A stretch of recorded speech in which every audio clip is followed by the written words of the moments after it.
So the start of the removal, hopefully to get to the heater core leak and stuff, the waterfall would need to come out. You would need to remove this back panel as well. There's 4 pins. You can just use a flathead screwdriver or a butter knife, whatever works.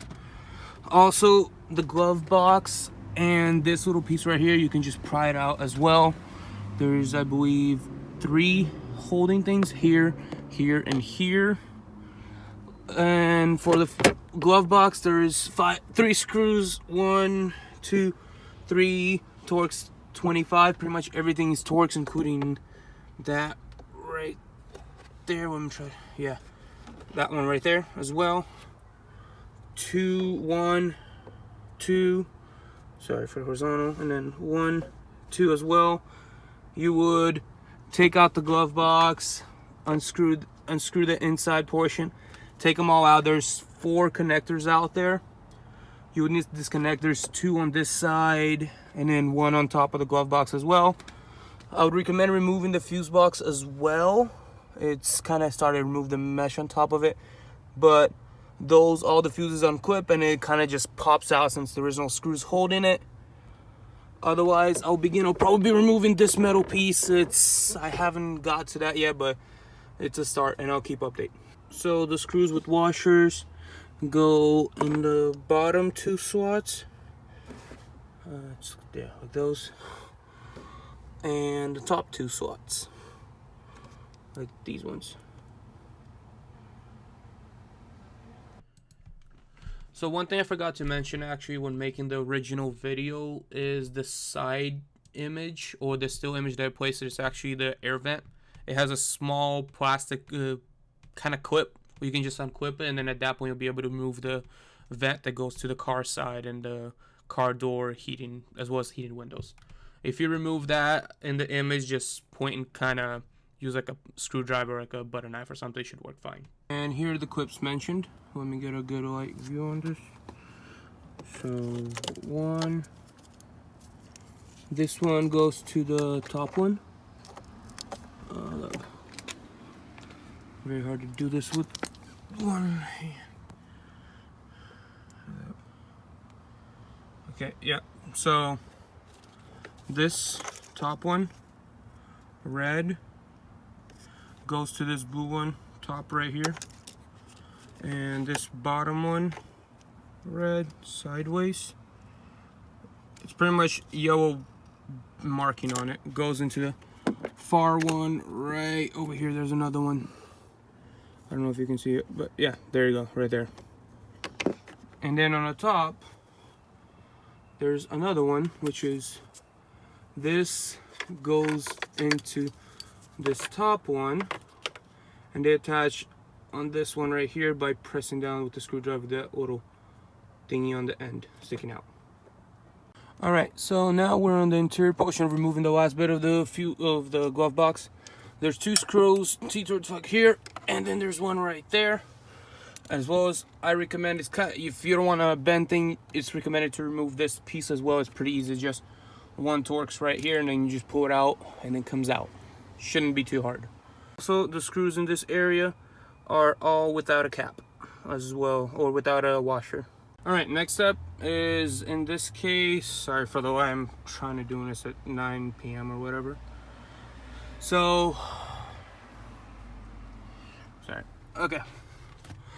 These little things, the fuse box, disconnect it all. The clips, the way the clips work, you just be sure to disconnect the battery before doing this. So, let me adjust the light, see if that can be helpful.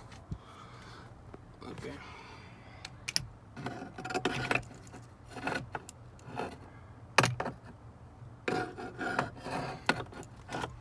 That's good enough for me. Okay, so the clips, you would just press on these 2 things. There's 2 little clamps on the sides. You press on them, you pull, and you keep pulling until it gets pushed out. And here where the 2 pipes are located. As you can see, my top one is a bit leaking right now. Bottom one I just replaced. The O-ring. However, it seems like the core itself is leaking out of the car as well, so I'm gonna have to keep tearing this whole thing apart, and we'll need to remove the actual center console, the waterfall as well. It shouldn't be too hard, as well as the bolts. They're located 1, 2, 3, and then there's 2 more here on the top. Let me move like right here somewhere. There you go. So when working, this apparently is a 2-piece. You will have to break off a few pins on these things right here and get a better light.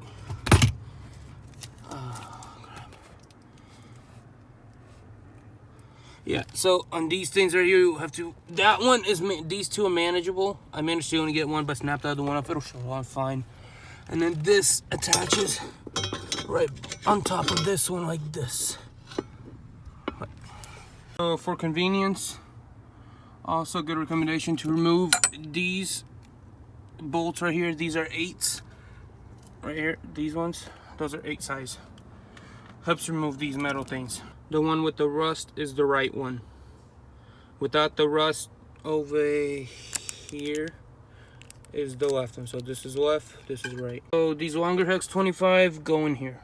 So this piece right here, it comes off with 10 screw, and then you see the radiator core right there inside as well. I'm gonna try to get this plastic thing off though. I unscrewed this and I just have to figure out how to pull it off. Alright, so this piece, you will need to pry it out. Be careful, these 2 holes right here are actually kind of going in at an angle. So you have to pry them from this way inwards and up. These ones just pry up and you have to push up because there's inserts here, 2 cables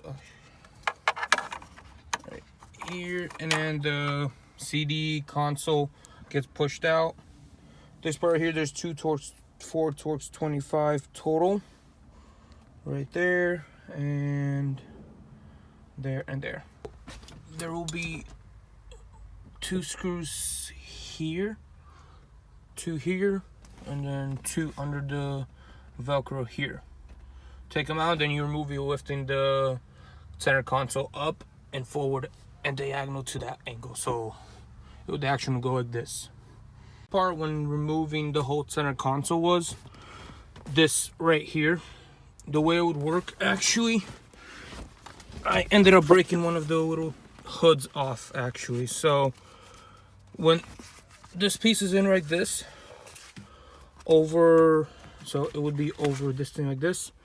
The little pins, they're, as you can see, they're going in sideways, where you have to pry them up from this end with a screwdriver and inwards. And then they would come off because these ones just pretty much just pull inwards. And then the whole console kind of just drags out. Couldn't really record it just because it required 2 hands. Sorry.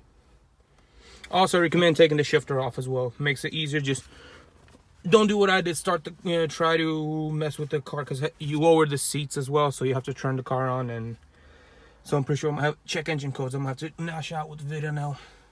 Plastic piece right here, the center one,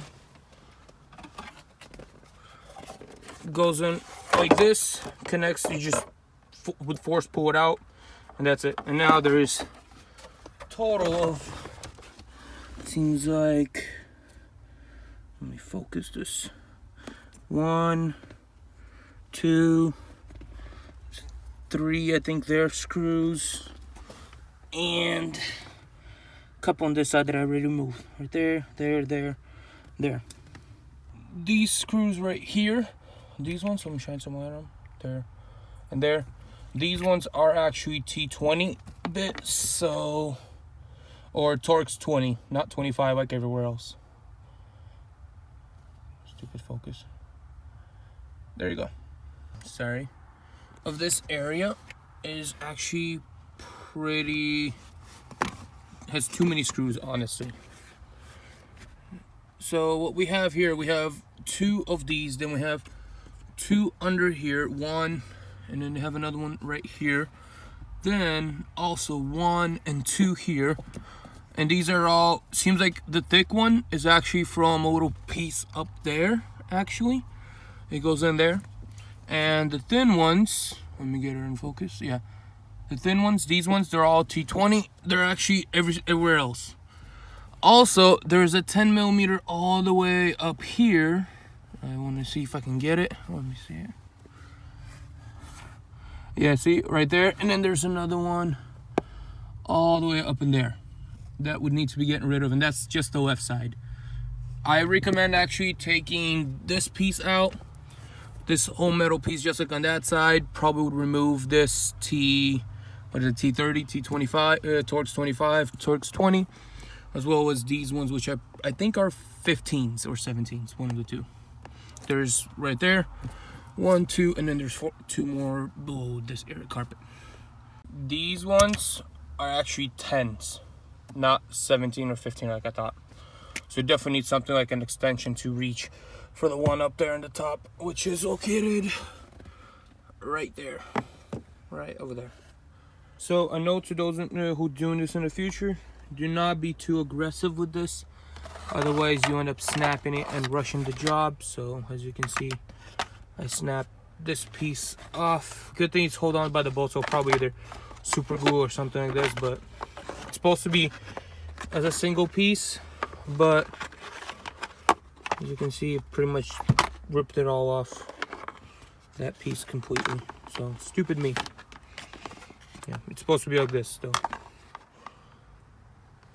And yeah, so be careful. And this goes in like this, and you have to remove all the bolts on it. That this is all disconnected, I removed the O-rings over there.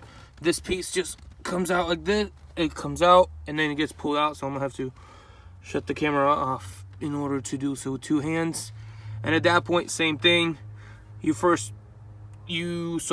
it out, take it out, so up and towards you.